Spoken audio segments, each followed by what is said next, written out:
Buenas noches, una nueva edición de Grano del Sistema. Entre los comentarios se encontrarán el enlace al programa sin censura subido a plataformas alternativas, el Grano del Sistema 674, Asesinato a Control Remoto. Se los recomiendo ver por el tema de la guerra de Israel. Los textos los encontrarán en reconquistatv.blogspot.com y una vez allí contenidos programas.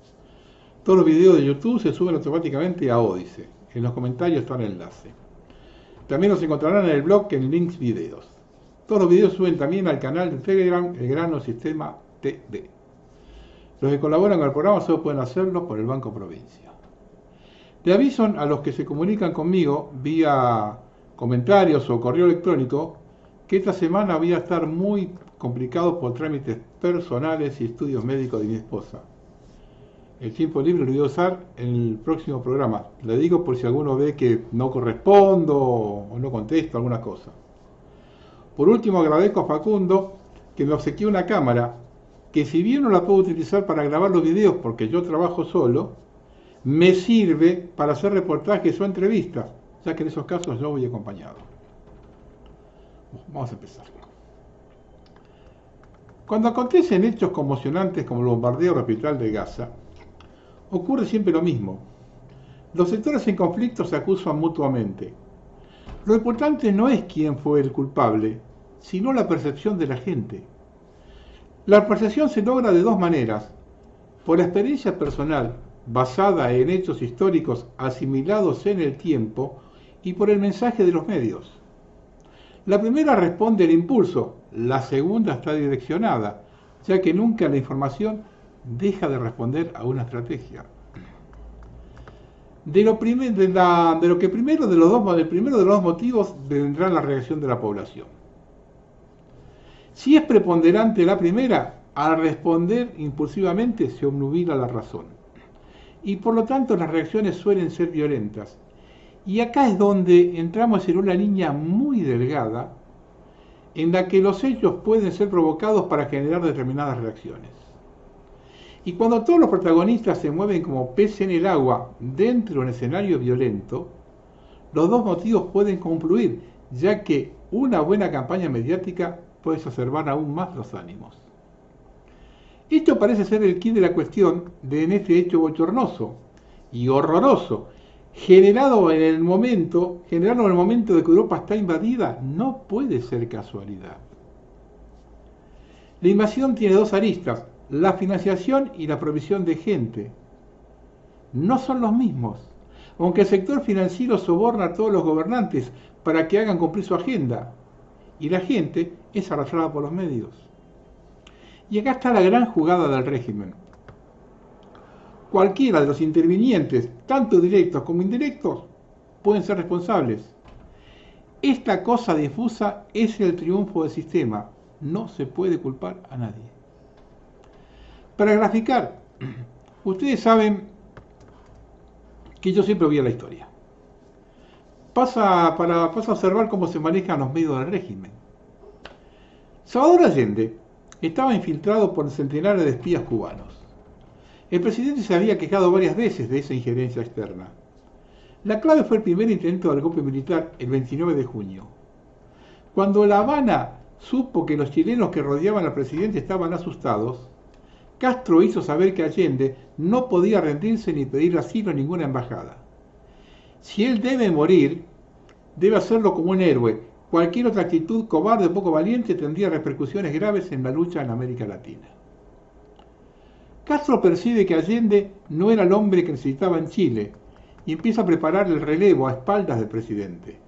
Sus candidatos eran Miguel Enríquez y Pascual Allende, números 1 y 2 del MIR. También pensó en la hija mayor, Beatriz Allende, que pertenecía al movimiento. Al precipitarse los acontecimientos, Castro ordena a Patricio de la Guardia de eliminarlo si en algún momento cedía ante el miedo. Poco antes de los primeros ataques a La Moneda, Allende comentó a Patricio de la Guardia que había que pedir asilo político a la Embajada de Suecia. Inclusive designó a su consejero de prensa, Augusto Olivares, para que lo solicite. Este le contaba a todos los cubanos. Poco antes de que las tropas ingresen al palacio, Allende pedía 5 minutos de cese del fuego para negociar la rendición. Patricio de la Guardia lo atrapa justo cuando quería salir, sentándolo en el sillón presidencial al grito: un presidente muere en su sitio, y a continuación lo mata. Patricio de la Guardia era el agente de Fidel Castro, encargado directo de la seguridad del mandatario chileno. Esperó que éste regresara a su escritorio y le disparó más de una ráfaga ametralladora en la cabeza. Enseguida puso sobre su cuerpo un fusil para hacer creer que se había sido ultimado por los atacantes y se regresó corriendo al primer piso del edificio en llamas, donde lo esperaban los otros cubanos. El grupo abandonó la Casa de la Moneda y se refugió en la Embajada de Cuba, en que se hallaba cerca del lugar. Al día siguiente, Le Monde publicó que, según versiones del ejército, lo había matado su guardia personal. Varias agencias dijeron lo mismo, y esa hipótesis fue enterrada inmediatamente por los medios. No le convenía a nadie. Eso le vino bien a todos. Pinochet zafa del asesinato y la izquierda tiene un héroe. Así se mueven, lo quieran entender o no. Y es aquí donde está la madre del borrego. Los medios al servicio del régimen toman a la gente del hocico y los llevan hacia su propia autodestrucción. Y lo que es peor, que se arrastra a gente cuya percepción de la realidad piensa lo contrario, pero el miedo y el conformismo los llevan a aceptar los hechos. Ahora bien, como se vive con un apresuramiento nunca visto, los hechos se dan casi de inmediato. En 2020 tuvimos una gran muestra de lo que digo. Nunca la sociedad va a regresar al 2019. Es decir, estamos hablando de menos de 4 años. Todos lo hemos vivido. Y ese cambio que hemos observado fue pura y exclusivamente producto de los medios. Y acá no tiene nada que ver si la pandemia existió o fue provocada. Los medios podrían haber transmitido mesura en lugar de terror. En cualquiera de los dos casos, ya sea real o provocada. Se usó la pandemia como en otros momentos se usaron otras cosas. Es el sistema comunicacional que determina el destino de una sociedad. Cuando hago hincapié en que pasaron menos de 4 años, es que todos hemos percibido la presión de los medios. Hoy podemos evaluar la pandemia y darnos cuenta que pudo ser tratada de otra forma, como un tema exclusivamente sanitario, y no se hubiese destruido la economía, por ejemplo. Si lo analizamos de esa forma, evitaríamos caer en la trampa nuevamente, porque el régimen, cada vez que quiso efectuar cambios profundos en la forma de vida, acudió al miedo como un elemento principal. Hace 4 años fue la pandemia. Hoy puede ser el terrorismo y mañana una invasión extraterrestre. Cualquiera puede evaluar si cada vez que el régimen operó sobre la sociedad, el nivel de vida se mantuvo o fuimos más pobres. Es una evaluación primaria que nos tocó el bolsillo. Si no estamos capacitados para hacerla, es que ya lograron la mutación de la especie.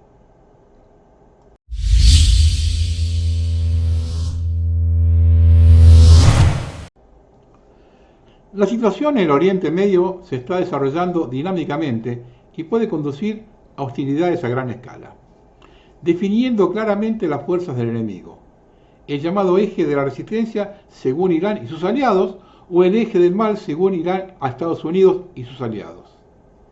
Se trata de Irán, Siria, en parte Irak, Hezbollah y Ansar Allah, por un lado, y sus oponentes, Estados Unidos, Israel y Gran Bretaña. Se pueden desarrollar las siguientes opciones. La primera opción está bajo la presión de Estados Unidos y Gran Bretaña, que han confirmado que el traslado de fuerzas militares al Mediterráneo Oriental, Irán, Hezbollah, Ansar Allah y los grupos armados, se decide a Irak, no interferirán en el conflicto, lo que resultará en una pérdida de autoridad en el mundo musulmán que de hecho borrará mucho de los éxitos de Irán. La segunda opción es que tras el inicio de la operación terrestre, Hezbollah, Ansar Allah y las formaciones chiitas de Siria e Irak, con el apoyo indirecto de Irán, intervengan en el conflicto y comiencen hostilidades a gran escala en la frontera con el Líbano y Siria. Ansar Allah, que es Yemen, lanza ataques con misiles y vehículos aéreos no tripulados contra objetivos estratégicos israelíes, todo ello acompañado de acciones activas de Hamas. En este caso, Estados Unidos y Gran Bretaña utilizarán sus grupos en el Mediterráneo y comenzarán a atacar activamente Siria, el Líbano e Irak, provocando una tormenta de indignación y críticas en el mundo islámico, que ya está en primera línea en la guerra. Ataque que sin duda afectará a la seguridad de Estados Unidos y Gran Bretaña en el mundo musulmán, extendiéndose mucho más allá de Oriente Medio. Sin embargo, existe una tercera opción. Entre bastidores llegarán a un acuerdo, pero como la situación empeora constantemente, la esperanza de un compromiso ha desaparecido últimamente. Israel parece estar planeando una operación terrestre en la Franja de Gaza, donde solo en el norte viven más de 1 millón de personas. El conglomerado Franja de Gaza cuenta con una extensa red de túneles utilizado por Hamas, el Grupo Yihad Islámico Palestino y varios otros grupos que les permitirán operar activamente en caso de una invasión. En esta solución Israel puede utilizar tecnología de aviación, artillería y misiles para arrasar todo y solo entonces enviar tropas, lo que sin duda provocará enormes pérdidas de la población civil, que sin duda encontrará una reacción negativa. Y críticas colosales no solo en los países islámicos, sino en todo el mundo. En cualquier caso, esta operación se prolongará durante mucho tiempo y provocará enormes pérdidas humanas, quizá incluso mayores que la de la batalla de Mosul. La situación se está volviendo extremadamente peligrosa y podría conducir a hostilidades a gran escala. En caso de un ataque directo contra Irán, Irán se verá obligado a responder. Quizás se trate de ataques tanto a la presencia de Estados Unidos y Gran Bretaña en los países del Golfo, como al Oriente Medio en su conjunto, así como al territorio de Israel, así como a la participación activa de formaciones pro-chiitas en el Líbano, Siria, Irak y Yemen, lo que conduciría a batallas aún más feroces. Israel está vacando sus embajadas en varios países de Oriente Medio, y el Ministerio de Asuntos Exteriores de Israel pidió a los empleados de 20 embajadas de Europa y América Latina que permanezcan en sus hogares. Esto se está complicando completamente.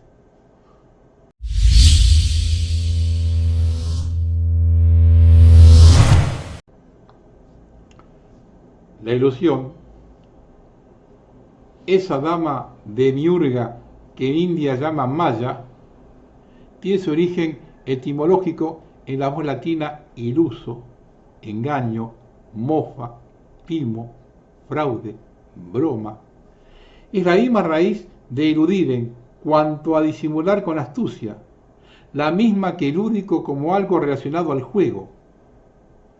Vivir ilusionado significa vivir engañado, sin comunicación con la verdad, atrapado en la burlesca evanescencia proyectada por unos sentidos que confunden y que fueron concebidos para confundir. En algún momento del siglo XIX, la palabra ilusión en lengua española empezó a entenderse también con su acepción de esperanza. En ese mismo siglo, Nietzsche dejó por escrito que la esperanza es el peor de los males, pues prolonga el tormento del hombre. Lo que no deja de ser un plagio de un versículo del Samkhya Karika, una obra clásica del pensamiento hindú. Ilusión o esperanza como vana perpetuación del sufrimiento bajo la dudosa promesa de un futuro clarificador. Algunos modernos lo llamarán pesimismo, otros realismo, pero todos, y tú y yo, con ellos nos aferramos como una tapa a una ilusión de continuidad del hoy para ver qué pasa mañana. ¿Ganas de vivir? No, curiosidad malsana y que no nos queda otra. Desplegamos nuestros lemas existenciales, nuestras consignas de autoayuda, nuestros pensamientos positivos. La esperanza es lo último que se pierde, escuchas en la iglesia. Crea tu propia realidad, dice un youtuber. La diferencia entre ganar y perder frecuentemente es no rendirse, dijo Walt Disney. Quien resiste, gana, reza el epitafio de Camilo José Cela. Hasta la victoria siempre, decía el Che Guevara. No te canses de luchar, seré en un cartel de la sala de espera de la oncología.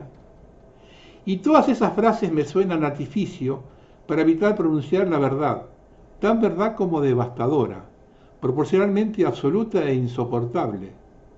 La existencia en este mundo es un calvario. No hay hombre ni Dios que el aguante. Vivir es una tortura increscendo, y ni el clima de la muerte nos libra de ir sembrando dolores y pesares a nuestro paso, antes, durante y después de ella.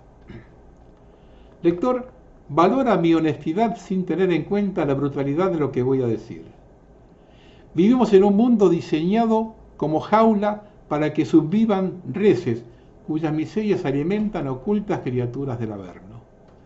Se trata de una colonia penitenciaria sin escapatoria. No tenemos plan de fuga.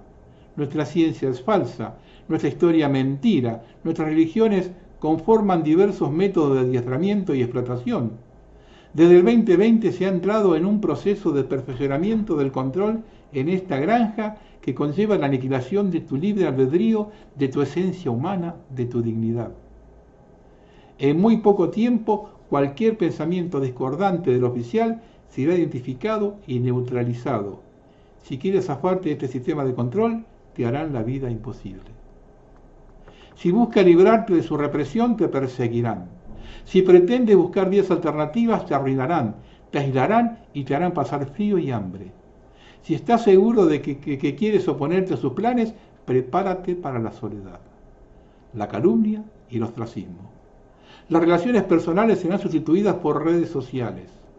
Nuestra creatividad será despreciada, nuestro arte vilipendiado, nuestras facultades humanas serán usurpadas por una siniestra inteligencia artificial, fundida con nuestro organismo. Abrazos y amistades sustituidos por emoticones y contactos de WhatsApp. Pornografía y artefactos sexuales como sucedáneos del amor y la alegría erótica. Teletrabajo en vez de cooperar con la naturaleza. Videos de YouTube en vez de libros. Big Data en vez de bibliotecas. Ruidos, convulsiones y necios hits en vez de música. Avatares en vez de personas. Stories de pocos segundos en vez de preguntarte cómo te encuentras. La realidad dejará de ser tal y pasará a ser virtual. La verdad será relativa, simplona, minúscula. Un engendro llamado posverdad, un híbrido entre la opinión y un constructo social. Burdos embustes como el cambio climático, las ponzoñas, las guerras orquestadas, se alzarán en la categoría de hechos a través del sufrimiento, la miseria y el genocidio. Dudar será una falta, cuestionar será delito, pensar estará tipificado como crimen. Justificarán lo injustificable, se aceptará lo inaceptable y nos convencerán de que lo hicieron por nuestro bien. El bien común. ¿Común a quién? Nadie entenderá lo que está pasando, nadie sobrevivirá sin adaptarse a estos nuevos parámetros inhumanos impuestos. Nadie dirá nada, como nadie estará dispuesto a escuchar estas palabras. Alguien dijo que los avestruces meten su cabeza en tierra cuando se ven amenazados.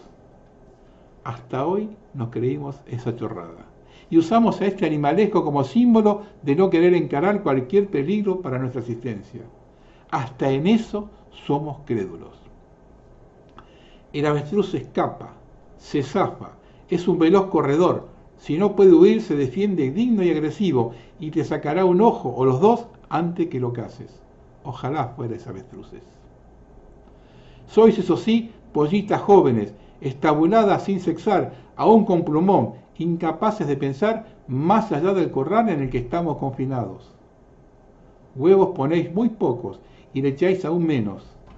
Adoptasteis la estrategia de limitar a la gallina más gorda y cacarear cuando algún compañero corría decapitado cerca vuestro.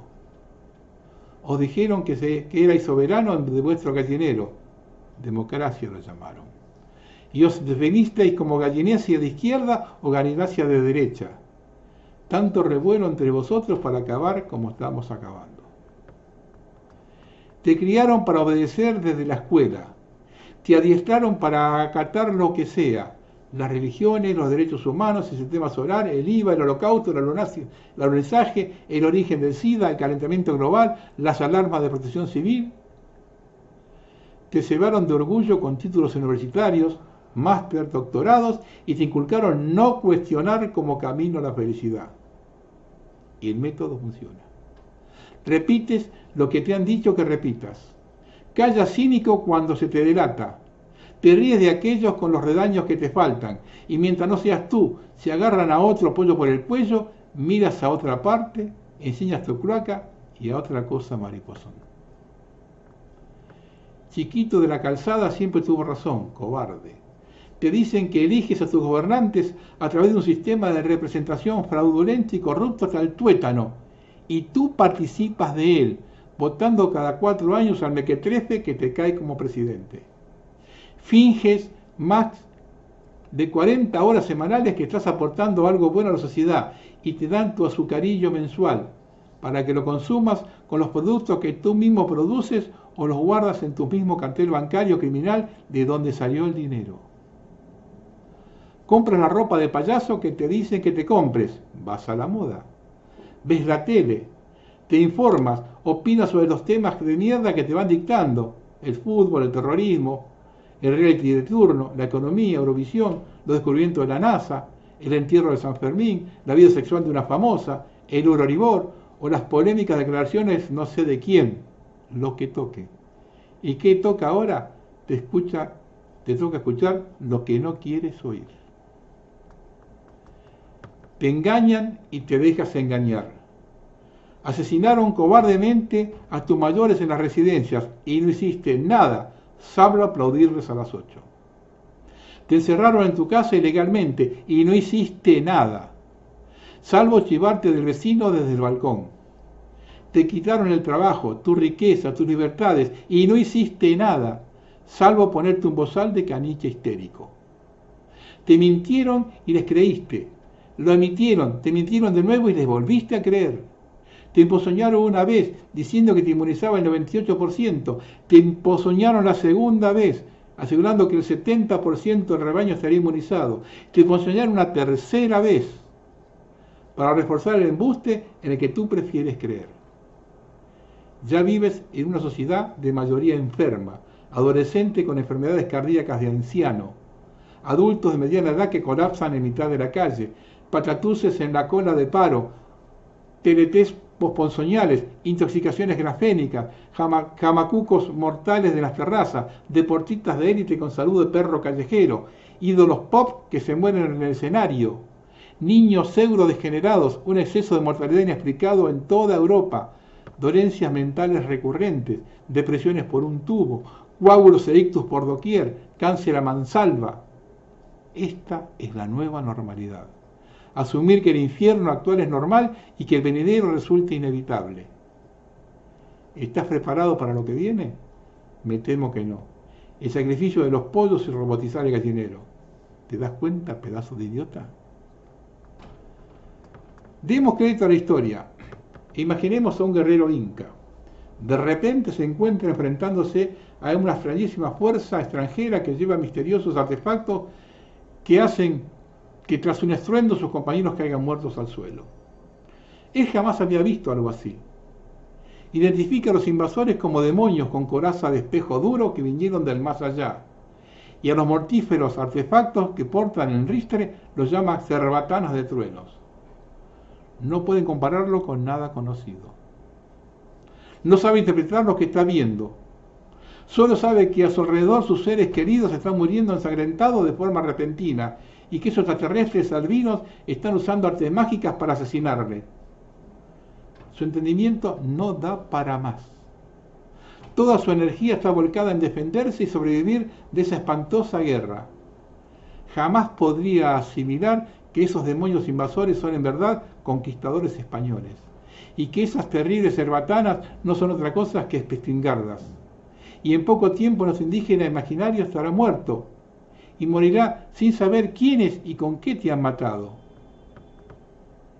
El diferencial entre su civilización de colapso y el nuevo orden impuesto es estrictamente tecnológico. Los españoles conocen el acero y la pólvora, él no. Y fenecerá sin tener la pajotera idea. Echémosles más imaginación y supongamos las conversaciones que este bravo indio mantenía con sus compañeros guerreros antes de la batalla.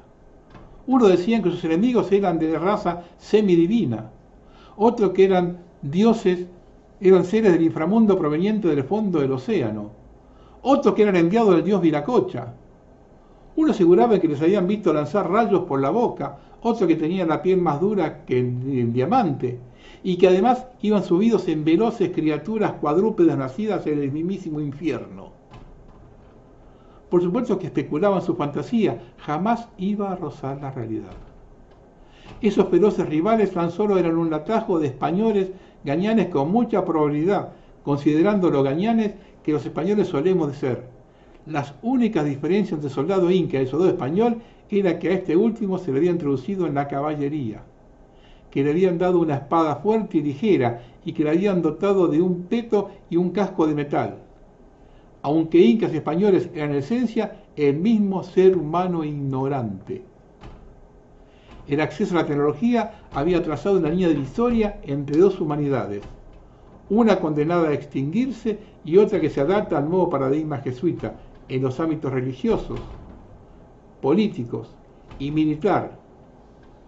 Y quien tenía la pólvora mataba y mandaba a su antojo.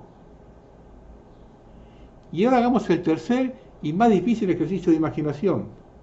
Multipliquemos 7 veces 40 el impacto que esta revolución tecnológica tuvo en aquel nuevo mundo del difuso siglo XVI.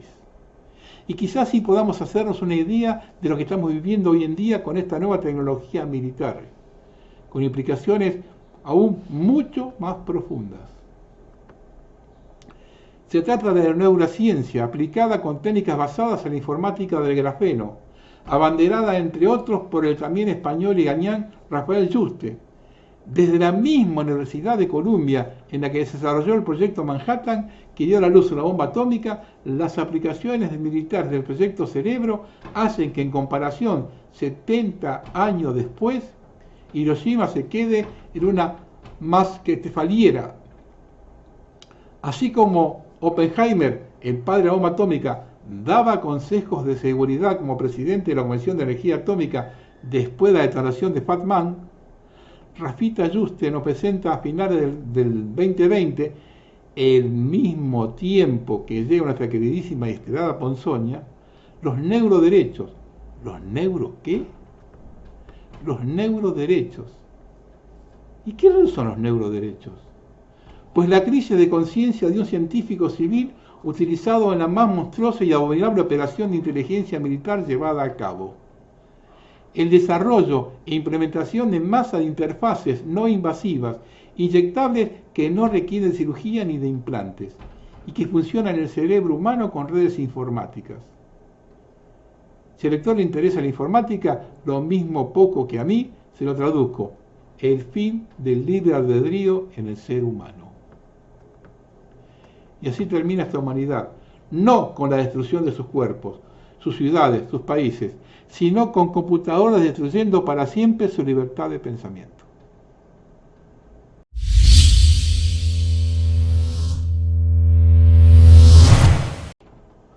Voy a hablar de la agenda oculta de la ONU detrás del calentamiento global catastrófico. La COP27, como todas las cumbres climáticas anuales anteriores de la ONU, no abordó ninguno de los problemas existenciales reales que enfrenta la humanidad. En cambio, bombardearon con un parloteo interminable sobre cómo el cambio climático inducido por el hombre significará el fin de la humanidad si no se arrojan billones de dólares a esta supuesta catástrofe. Hubo el habitual llamado a la acción realizado por los mismos asistentes a la cumbre de siempre, quienes imploraron a las naciones que reduzcan las emisiones de gases de efecto invernadero de dióxido de carbono antes que sea demasiado tarde para salvar a la madre tierra. A este estribillo familiar agregaron una nueva nota, una proclamación de justicia climática que se centró en la necesidad de que los países ricos aumenten la inversión para el clima y el desarrollo a la elevada suma de 2 billones al año. Pero, ¿podría toda esa palabrería sobre la catástrofe climática y la justicia climática no ser más que una cortina de humo que encubre un plan nefasto? ¿Un plan diseñado para monopolizar los recursos del mundo en beneficio de unos pocos elegidos? Antes de responder a esta pregunta, primero repasemos algunos hechos reales sobre el cambio climático y cubramos las variables que contribuyen a él. Primero, la pregunta que probablemente esté en la mente de todos: ¿Es real el cambio climático? Sí, lo es. Ha sido un fenómeno natural, normal e ininterrumpido desde que se formó la Tierra. En segundo lugar, la pregunta corolario, ¿ocurre como resultado de la actividad humana? No, no es. Hasta la fecha, ningún estudio científico ha atribuido positivamente todo o parte del cambio climático observado a causas provocadas por el hombre. Por supuesto, existen numerosos modelos informáticos que arrojan predicciones pesimistas, pero como todos los modelos de computadora, sus resultados pueden ser manipulados por las variables ingresadas en los algoritmos. Es decir, el programador puede ingresar ciertos parámetros que permitirían un resultado deseado específico. El único propósito de estos modelos de computadoras es presentar una apariencia pulida que parezca ciencia creíble. En realidad, estos modelos ocultan la verdad y mantienen en vivo el engaño llamado crisis climática. Un ejemplo de ello es el infame gráfico de temperatura generado por computadora del palo de hockey, producido por el igualmente infame Michael Mann, profesor de Ciencias Atmosféricas de la Universidad Estatal de Pensilvania. Después de su sensacional lanzamiento inicial en 1998, el gráfico de Mann se incorporó al influyente tercer informe de evaluación del cambio climático de la ONU de 2001. Desde entonces, la persuasiva ilustración ha sido utilizada por el panel intergubernamental sobre el cambio climático de la ONU para engañar al público en creer la teoría del calentamiento global provocado por el hombre. El gráfico del profesor Mann pretende mostrar la temperatura global promedio de los últimos 1000 años. Durante los primeros 900 años, el gráfico muestra muy poca variación de las temperaturas globales. Se extienden en una línea tan recta como el eje de un palo de hockey sobre hielo que se encuentra horizontalmente sobre la parte posterior. Entonces, de repente, en el siglo XX, el gráfico muestra un aumento vertiginoso de la temperatura global, pareciendo la hoja curva de un palo de hockey.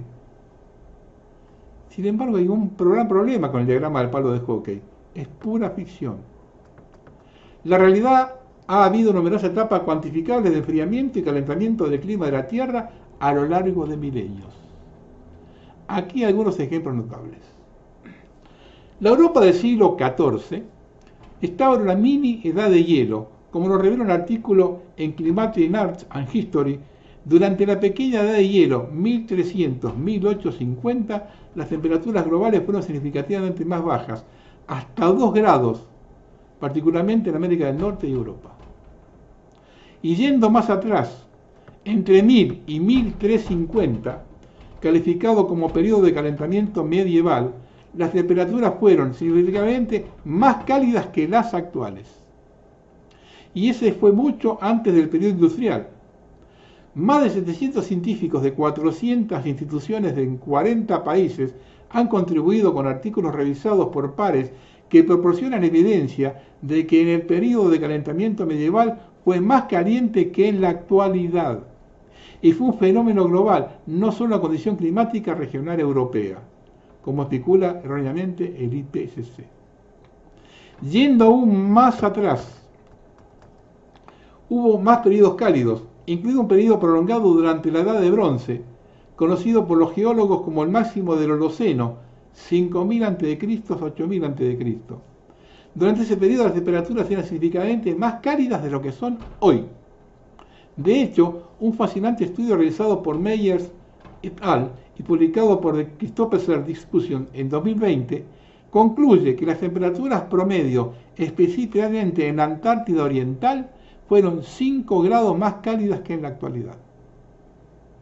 Sin embargo, a pesar de haber aplanado 9 siglos de variación climática con su programación de computadora virtuoso, el modelo de temperatura fraudulento de Michael Mann todavía está siendo utilizado en el IPCC de la ONU.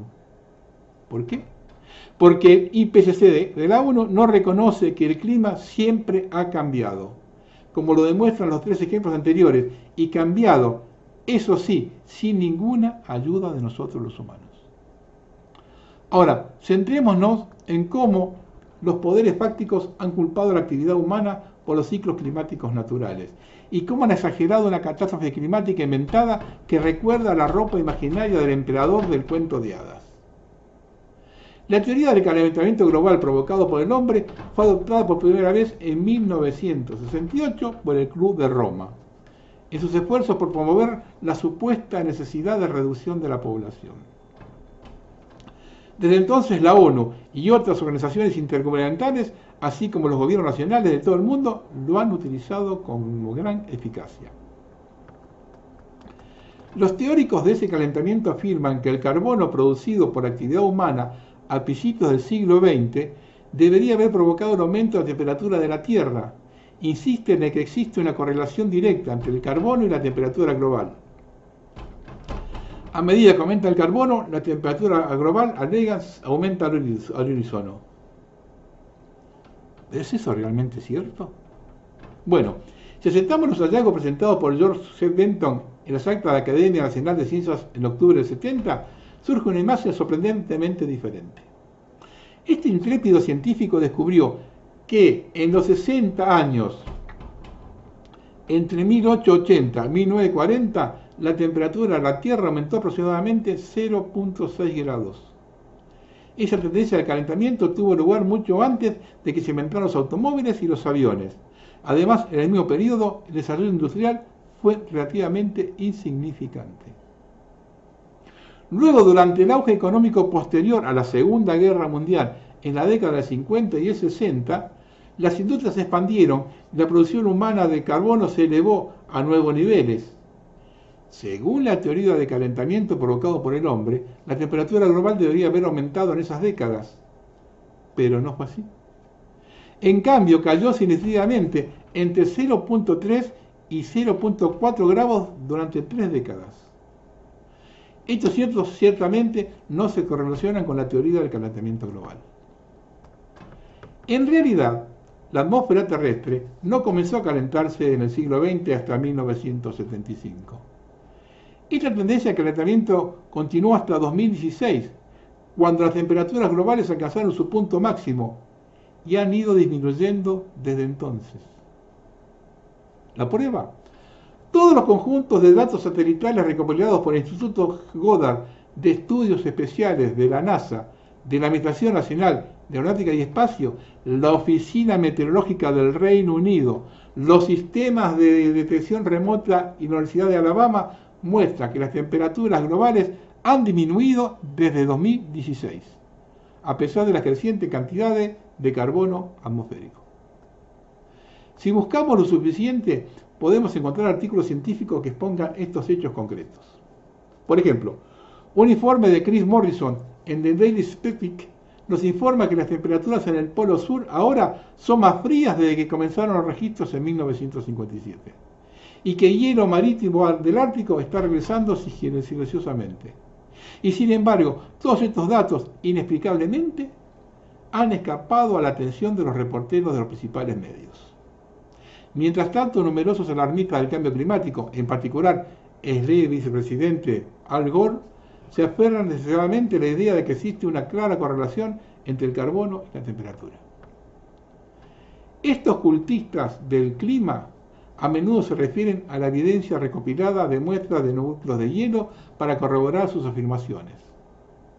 A saber, en la década de 1990, la clásica muestra de núcleo de hielo Vostok tomada en la Antártida Oriental parecía mostrar fluctuaciones de temperatura y carbono moviéndose al unísono. Con base en esa muestra, los creyentes en el cambio climático provocado por el hombre trataron de argumentar de que a medida que aumentaba el carbono, también lo hacía la temperatura sin demora entre las dos variables. Convencieron a las masas científicamente analfabetas de que el carbono influye en la temperatura. Más clarito yo no puedo darlo ya.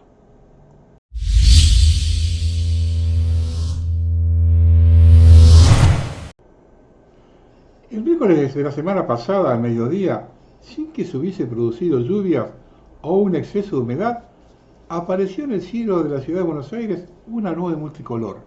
Nadie lo referenció.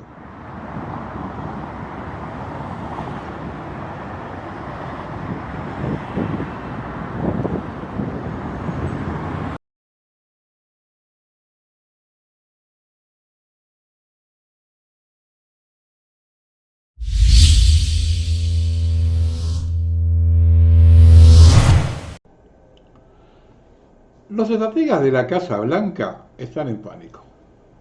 Ucrania e Israel están quitando recursos a Estados Unidos y empeorando la posición de Estados Unidos en la competencia con China.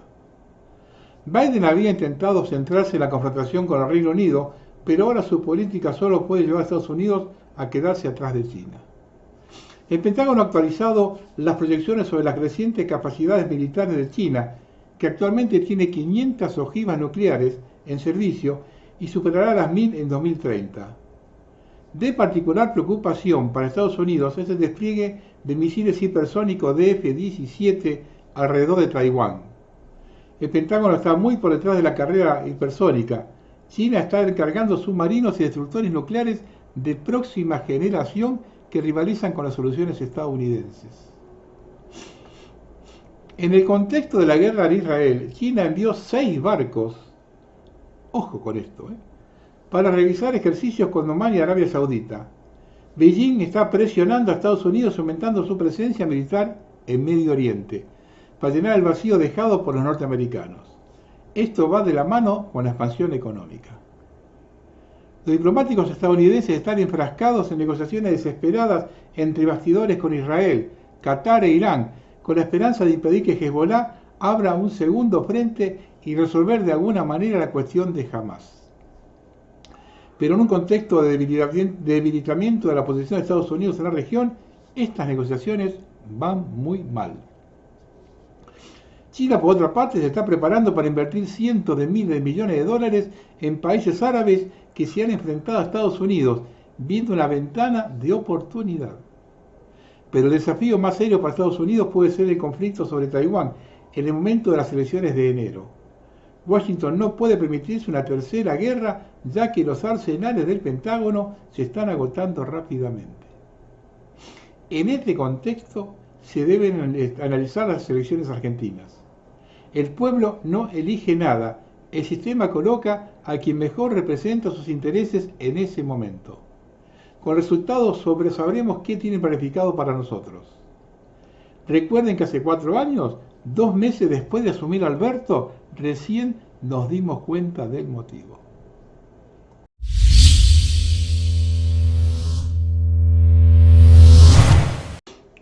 Bueno, vamos a terminar. Ya están los resultados de las elecciones. Es de noche, por eso la imagen sale así, porque estoy con luz artificial. El plan de régimen toma forma. Los resultados de las elecciones confirman que ese es el plan. Por eso la pseudo-oposición presentó como candidatos a un delirante que en los últimos días se encargó de pulverizar su caudal electoral con una muestra de soberbia tanto de él como de sus colaboradores. En mi opinión, el cajón del Niño Iglesias de 1983 lo dio Venegas Lynch cuando se metió con el Vaticano. Y los asesores de Massa, cuando publicaron el boleto de colectivo a 700 pesos, le asestaron el golpe mortal. En el caso de Juntos por el Cargo, la vieja idea de despreciar a los radicales dándole cargos de tercera línea les hizo mudar su voto. Y esto es algo que ya hizo Mauricio Macri durante su gobierno. Por eso la soberbia es pecado capital. Ahí me consta, porque lo hemos visto, de que hubo en algunos lugares que los radicales le pidieron un cargo importante en la lista o en la fórmula y se los negaron. Ahí tiene el resultado. Hoy, si vamos al caso, Gerardo Morales, de Jujuy, está más cerca de Massa que de Patricia Bullrich. Massa es el candidato de todos, del Fondo Monetario, del Foro de Davos, de los BRICS, de los chinos, de la Agenda 2030, el mismo que llevó Macri a Davos en 2016 y del que dijo la misma Patricia Bullrich en 2014, su época es 2023. Lo que confirma que está todo arreglado desde hace 40 años. Para lo que viene es más de lo mismo, pero el régimen siempre nos coloca como alternativa el abismo, y esta vez el abismo fue Javier Milei. El plan siempre da resultado. Entre el cáncer y el infarto, la población parece que eligió por lo primero. Si esto se ratifica en el balotaje, el rumbo económico no tiene salida. Tarde o temprano se va de madre con la inflación. Salvo, esperemos un poco a ver qué es lo que hace este hombre. Por un análisis más puntual, hay que esperar cómo se desarrollan los conflictos internacionales, en especial una posible invasión china a Taiwán. el panorama está cambiando y como aconteció en 2020 con la pandemia, pronto sabremos qué nos tiene deparado el régimen. Cuando se vio Alberto Fernández, todos nos miramos, no sabían enseguida por qué había ganado las elecciones. 2 meses más tarde nos dimos cuenta por qué. Nunca vi en una elección presidencial, si bien no es definitiva, tan poca euforia como esta vez. Es todo un síntoma que lo puedo resumir en una frase. Voto para sacarme una loca, no para traer otro loco. Massa, si sos presidente, serás el menos carismático de la historia. Ganarás con los votos prestados, pero 2 de cada 3 no te votaron. En cuanto pienses en falso, te lo van a hacer pagar. Buenas noches.